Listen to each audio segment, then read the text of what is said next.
Hey everybody, it's Friday here in Cypress, Texas.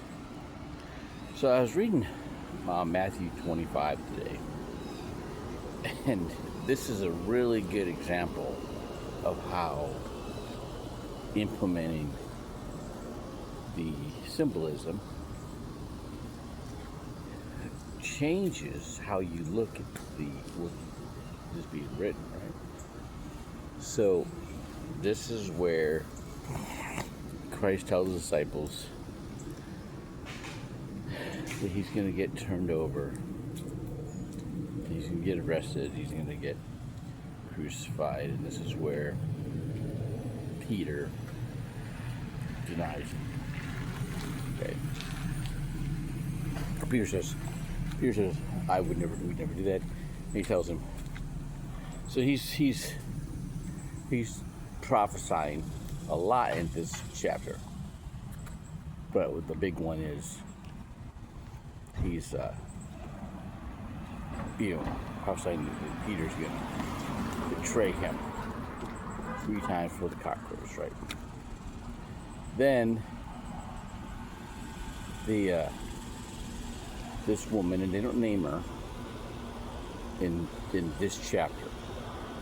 Okay, I think in John it's Mary Magdalene, but she brings this alabaster, this perfumed oil, and she washes his feet with it.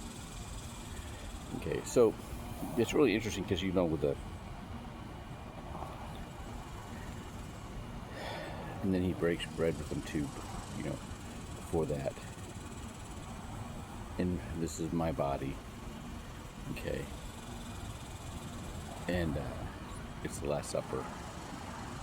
And bread is representative of moral teaching in the Bible. And then oil is representative of a higher level of teaching, which is interesting. And that's when he goes into the whole